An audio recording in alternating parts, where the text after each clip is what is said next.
Love, sex and marriage कुंडली में कैसे देखें। आज हम कुछ ऐसे सिद्धांत, ऐसे नियम बताता हूं जिसको देख करके आप स्वयं किसी ज्योतिषी के पास जाने की जरूरत नहीं पड़ेगा।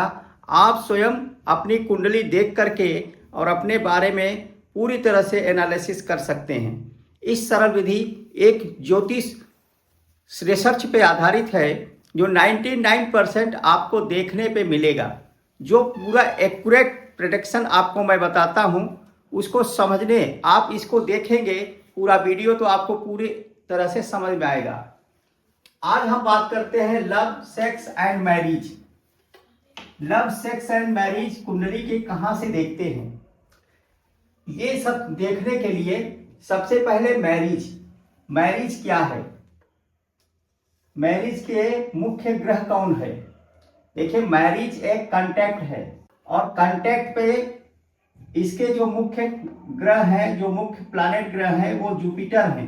देवगुरु बृहस्पति विवाह के मुख्य कांटेक्ट के, क्योंकि ये भगवान विष्णु, क्योंकि हिंदू रीति रिवाज से या किसी भी जब कांटेक्ट पे दो पक्ष का, क्योंकि सातवां भाव से हम कांटेक्ट की बात करते हैं। सातवां भाव जो है विवाह को देखा जाता है, सातवें भाव से विवाह का विचार किया जाता है। सेवंथ हाउस एक तरह का कांटेक्ट होता है, क्योंकि सेवंथ हाउस से किसी भी प्रकार के पार्टनरशिप के बारे में बात किया जाता है। जब दो पार्टियां मिलकर के, दो पार्टनर मिलकर के एक व्यापार पे साइन करते हैं, एक व्यापार करते हैं, तो एक कांटेक्ट होता है, दोनों का एक कांटेक्ट पे साइन होता है, तब जाकर के व्यापार करते हैं। उसी प्रकार के वर और वधू दो पक्ष के लोग जब मिलते हैं और उनके ब्लेसिंग, उनके आशीर्वाद से, और यहाँ पे भगवान विष्णु का आशीर्वाद होना जरूरी है। ये जो है जीव तत्व को रिप्रेजेंट करता है जुपिटर। तो विवाह जब होगा तो वो जुपिटर की कृपा से होगी, भगवान विष्णु की कृपा से होगी। इसमें 5 तत्वों को लिया जाता है, 5 एलिमेंट से मिलकर के शरीर बना है। जो बाहर है वही अंदर है, बाहर और अंदर जो है वही सेम है। जो ग्रह नक्षत्र ये सब का प्रभाव जो बाहरी एनवायरनमेंट पे पड़ रहा है वही इंटरनल बॉडी पर भी उसका इफेक्ट पड़ रहा है। तो यहाँ पर भी ग्रहों का प्रभाव पड़ता है। तो विवाह के लिए मुख्य जो है जुपिटर को देखा जाता है। और वीनस जो है रोमांस, सेक्स का कारक है। ये शुक्र, ये सुंदरता, लग्जरी लाइफ, अट्रैक्शन, ये सारे चीजों का जो कारक है। और पुरुषों में ये सीमन का कारक है। तो मुख्य कारक जो है वीनस होता है। वीनस सुंदरता, आकर्षण, जैसे महर्षि पराशर ने आकर्षित होकर के वेद व्यास जी का जन्म दिए, तो यहाँ पर वीनस का प्रभाव सर्वाधिक रहता है। वीनस मेल और फीमेल के चीजों में, दोनों के लिए विवाह का मुख्य कारक ग्रह जो होता है वो वीनस होता है। और लव कब होता है, इमोशन जब तक नहीं होगा तब तक प्रेम नहीं होता है। और इसके मुख्य जो ग्रह हैं वो इमोशन के मुख्य ग्रह है मून। चंद्रमा, चंद्रमा क्या दिखाता है, चंद्रमा यदि कुंडली में अच्छा है तो चंद्रमा चंचल है और ये सुंदरता की ओर मोहित होता है। और इसके अंदर जो है वह बहुत प्रेम, स्नेह की भावना, चंद्रमा के अंदर दया, प्रेम, स्नेह आदि चीज हम मून से देखते हैं। मून यदि अच्छा है तो विवाह, वैवाहिक संबंधों को, लव अफेयर को बढ़ा देता है। उसके बाद देखते हैं मरकरी। मरकरी क्या है, इंटेलिजेंट है बहुत, और इससे हम कम्युनिकेशन देखते हैं। कालपुरुष कुंडली में तीसरे घर का ग्रह जो होता है वो बुध होता है। बुध से हम कम्युनिकेशन देखते हैं, बातचीत करना। जब दो पार्टियां मिल करके आपस में, मेल और फीमेल आपस में बात करेंगे तभी जा करके ये जो है इमोशनल होगा, तभी प्रेम होता है। तो मरकरी क्या है, तीसरे भाव को रिप्रेजेंट करता है। थर्ड हाउस हमारा कम्युनिकेशन है, मोबाइल है, यहाँ पर चैटिंग करेंगे, मैसेज करेंगे, ईमेल करेंगे, बात करेंगे। और ये जो है छठे भाव को भी रिप्रेजेंट करता है। तो ये छठे भाव, लड़ाई झगड़ा, ये भी आपको मरकरी से ही देखते हैं, क्योंकि मरकरी जो है राहु का मित्र ग्रह है और राहु के जैसा ही ये व्यवहार करता है। इसलिए ये जब खराब होता है तो राहु जैसा रिजल्ट देने लगता है, क्योंकि राहु बुध की राशि में आकर के एग्जॉल्टेड होता है।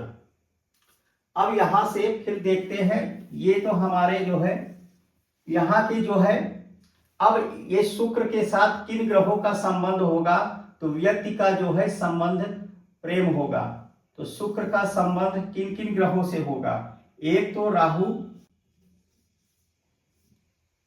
केतु, शनि और मंगल। इसमें जो है जब शुक्र का संबंध राहु के साथ हो, शुक्र का संबंध शनि के साथ हो और शुक्र का संबंध मंगल के साथ हो, तो व्यक्ति के अंदर, क्योंकि वीनस क्या है, रोमांस है, प्रेम है, ये रोमांस पैदा करता है। और मंगल क्या करता है, एनर्जी प्रदान करने वाला, अग्रेशन वाला ग्रह है, एनर्जी देता है। तब जाकर के व्यक्ति जो है, व्यक्ति के साथ मेल और फीमेल मिलते हैं और प्रेम होता है, और प्रेम के साथ जो है वो रोमांस करते हैं।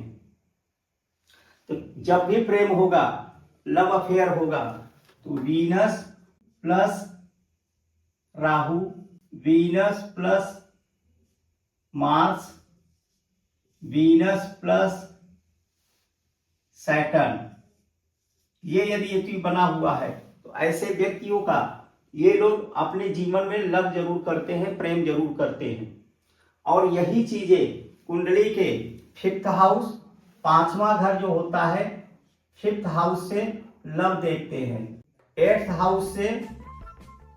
हाउस से गुप्त चीजें देखी जाती है, ये हमारे सेक्स को बताता है। और 12 हाउस जो दिखाता है वो इच्छा पूर्ति दिखाता है। 12 हाउस से जो देखते हैं, 12 हाउस बेड प्लेजर का है, बेड प्लेजर का, कि व्यक्ति काम वासनाएं कितनी देर तक और किस मूड के लोगों के, किस तरह के लोगों के साथ, किस तरह का जो है सुख, वैवाहिक सुख को प्राप्त करता है या चर्म सुख को प्राप्त करता है। क्योंकि 12वां घर आनंद, परमानंद, परम सुख और चरम सुख को भी बताता है। तो ये 12वां घर भी कुंडली में अच्छा होना चाहिए। अब इस कुंडली में देखिए, ये राहु जब तक यहाँ पर ये संबंध बनेगा, तो इसमें लव एंड अफेयर देखने के लिए, कुंडली के साथ राहु वीनस के साथ में मार्स और वीनस के साथ में सैटर्न। यदि ये कहीं पर आपके 5वें घर, 8वें घर, 12वें भाव में बना हुआ है या केंद्र त्रिकोण कहीं भी बना है, तो ऐसे व्यक्ति प्रेम के प्रति आकर्षित होते हैं। ऐसे व्यक्तियों के लाइफ में अफेयर जरूर होता है। अब यहाँ पर प्रेम में धोखा कौन सा करता है, कौन से प्लैनेट धोखा देते हैं, तो धोखा देने वाले जो प्लैनेट हैं वे 2 ही प्लैनेट है। यहाँ पर जो धोखा देने वाले प्लैनेट हैं वो 2 प्लैनेट हैं। इसमें कौन कौन से हैं, ये 2 प्लैनेट जो हैं, मून है और मरकरी है। ये चीटिंग के कारक हैं, ये दोनों चीटिंग करते हैं।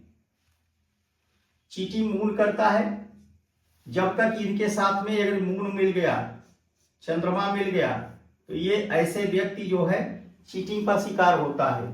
यहां पर मून मिल गया तो चीटिंग का शिकार, यहां पे मून मिल गया तो इसके साथ चीटिंग होगा। उसी तरह से इनके साथ यदि मरकरी मिल गया, यहाँ पे बुध मिल गया, मरकरी मिला तो चीटिंग, मरकरी मिला तो चीटिंग, मरकरी मिला तो चीटिंग, इन सब के साथ मरकरी मिलेगा तो चीटिंग होगा।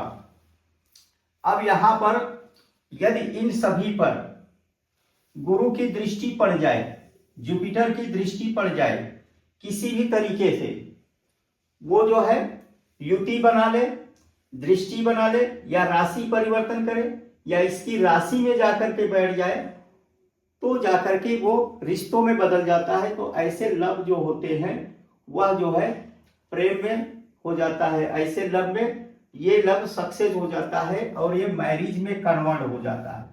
जब तक देवगुरु बृहस्पति की कृपा नहीं होगी, देवगुरु बृहस्पति की ब्लेसिंग नहीं होगी, क्योंकि 2 पार्टियां वर वधु मिलती हैं तो एक तरह के कॉन्ट्रैक्ट पे साइन होता है, एक तरह का कॉन्ट्रैक्ट। जैसे हिंदू रीति रिवाज के हिसाब से भी 7 वचनों का बंधन होता है और वर पक्ष और वधू पक्ष को, दोनों पक्षों को वचन दिया जाता है और दोनों कस्में खाते हैं। 5 तत्वों को साक्षी मान, अग्नि जल तत्व, अग्नि जल वायु पृथ्वी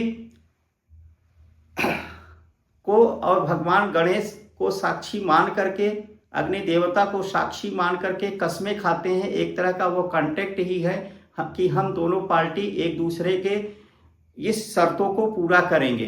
जब तक उस पर कॉन्ट्रैक्ट पे साइन नहीं होता, इसी तरह से हमारे मुस्लिम रीति रिवाज से भी वचन दिया जाता है, दोनों को कबूल किया जाता है। इस प्रकार से जब तक वीनस की कृपा नहीं होती, परमिशन नहीं होता, तब तक वो विवाह में कन्वर्ट नहीं होता। अगर यहाँ पे गुरु की कृपा नहीं है तो यहाँ पे ये व्यक्ति जो है चीटिंग करता है, और चीटिंग के 2 ही प्लैनेट हैं।